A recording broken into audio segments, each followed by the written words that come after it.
Hey, this is Derek Murphy. I want to make a video that's a little different than what I've made in the past, specifically about how it feels to have finished writing a book. So if you have written a book or if you're still working on your first book, leave a comment and let me know what you're working on. There's actually two kind of big stages that I want to cover. So the first one is, if you haven't written a book before, the challenge is just to get it finished. And when you finish a whole book, it's going to feel really exciting, especially in that last drafting phase where I was a week or two ago. I have this big book. The one that I've just finished that I'm working on is Book Craft. It's a book about book writing. So it's a little meta and it's a lot different from fiction because it's nonfiction. And I've done a lot of nonfiction in the past, but they've been focused on providing valuable content. This one, I tried to go a lot deeper in the structure and the story and a lot of other things. But anyway, your first pass through, when you first finish writing your book, you're still going to be problem solving. So you're going to be close to the end and realize that there's a lot of issues with how you're presenting and organizing the material. And it's a lot of work to kind of get it together, but it's also incredibly satisfying when you find those last minute pieces. I think the jewel of your book, the best stuff, is actually when you've got the book written, when you know the story, you move from your first draft to your kind of final polished draft. That's when you will start to problem solve or fill the holes with, really creative stuff. So my favorite stuff in this book is the stuff that came in last minute when I was like almost ready to publish. And it feels really good to be putting in those things. That's what makes you feel like a genius. That's what makes you feel the most creative.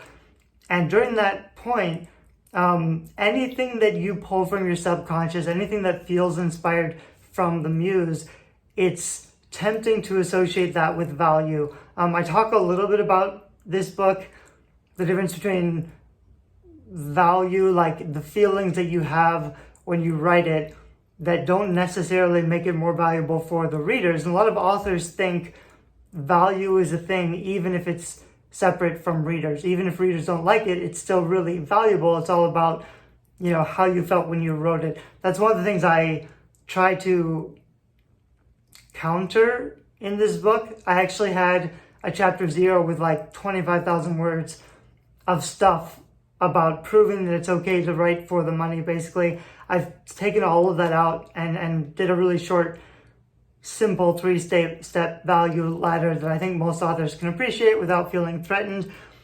So when you're putting the book together, it feels great to finish it for the first time when you're successful at wrangling it all into shape and you have something that's kind of done. That's the first step. It feels great, especially if it's your first book. Once you get more experience, you know that, it does matter what other people think about the book. So your second step is when you go into the revision and the editing, which can take a long time, depending on how long you spent writing. A lot of authors go in straight from the seat of their pants and they just write the thing, and it's satisfying to get to the end. And that can mean you have a really good book, but often it means, for some writers, especially if you're less experienced, often it means you finish something without a plan. It doesn't necessarily translate to the market. Other people may not get it. Maybe you made very common, very basic writing or organization mistakes because you never looked into, how do I actually do this? How does it need to be presented in order to allow readers to get into the narrative? A lot of authors are just trying to make that up from the seat of their pants without doing the research. It's going to be, it's possible you can accidentally write a good book that way, but more often than not, you have finished a book that once you put it out there, it doesn't work and people don't read it. You may not even get negative reviews. People may just not read it or not review it because it doesn't suck them in. And you may not know what's wrong with it or how to fix it. So to a large extent, that's what this book is all about. It's trying to give you a process for organizing and writing and checking and proofing your book so that it satisfies readers, or at least that it, doesn't turn them off by making amateur mistakes. So at least they can get into it and you're not, dumping all the information in the wrong way. There's a lot of valuable stuff in here. I was already, I basically wrote this book because I had discovered a lot of good, useful information and I wanted to share it. And I had an organization, I had a theme, but it kept getting deeper and deeper. It's clean, and I say clean like whenever you publish a book, especially if you're self-publishing, even if it's gone through rounds of revision, lots of spell check. So even if you've really edited it a lot, I was saying when I was formatting it to put it up online, I was still finding some additional typos. And typos are always kind of embarrassing. And of course you should try to get rid of as many as possible, but they're also not the main thing. They're not the thing that's going to ruin your book. They're embarrassing to publish with typos, and I, strive not to have that happen, but I'm also writing up against a deadline. This particular book had 1,300 pre-orders, so I have a hard pre-order date. I have to upload the file. The last few weeks have been really stressful with revisions and fixing. So the second stage, I want to talk a little bit about, like I said, when you first publish your first book, if you're mostly writing for yourself, the bar is just to get it finished. So you may feel very satisfied and happy. You may think it's all wonderful and you're excited to put it out there. But once you start getting into revisions, it can become more of a drag. Once you start thinking about, reader reception, is anybody else going to like this? Is it going to sell any copies? And it's easy to have magical thinking if it's your first book and think, for example, people say, I'm going to spend $5,000 on a developmental editor because I believe in this project and I want it to be successful.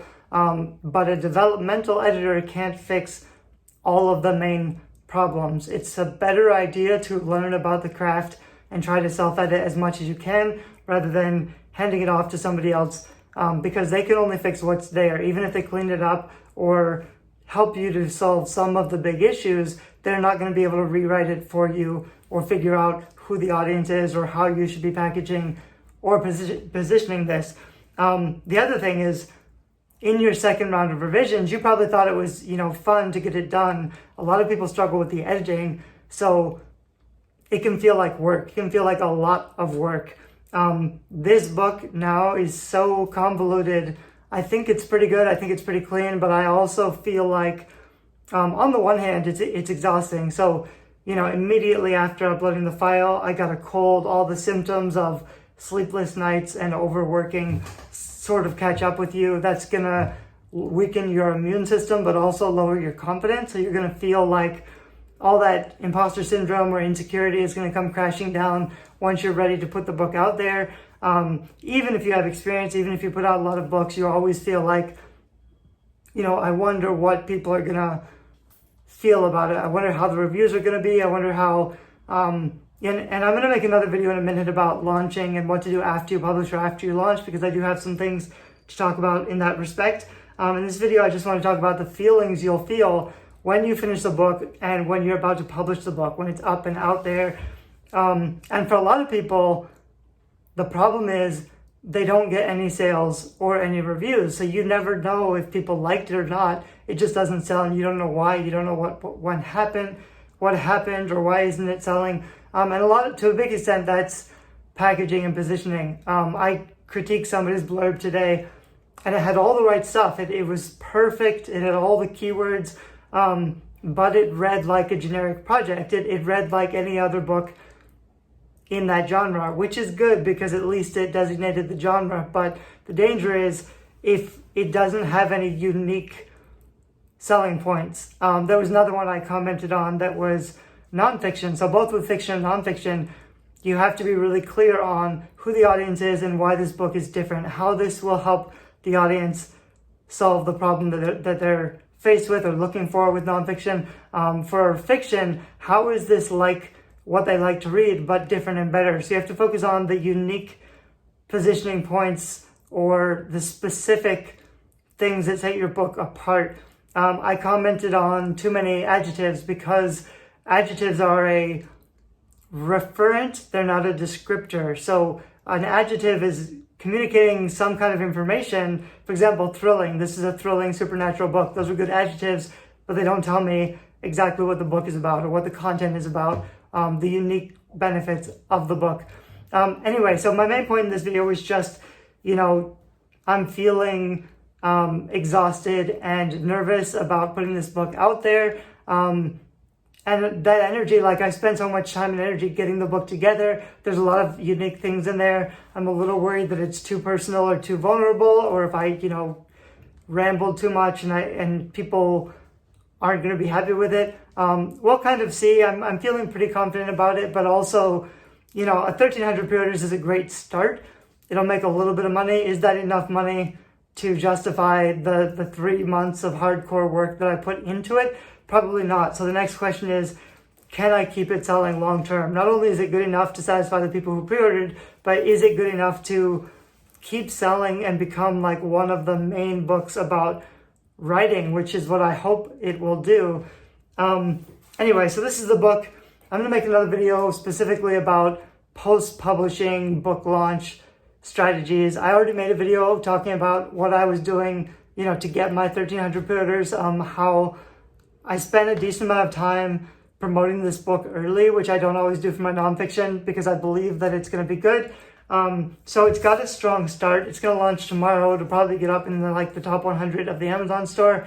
Whether or not it can stick and stay there long term, whether or not I can keep it selling with ads, that's going to depend a lot on the reviews that come in, and also whether or not my blurb or my cover is good enough. So now that the book is finished, I may have to go back and tweak to improve my conversion. So some things like that I'm going to talk about in the next video.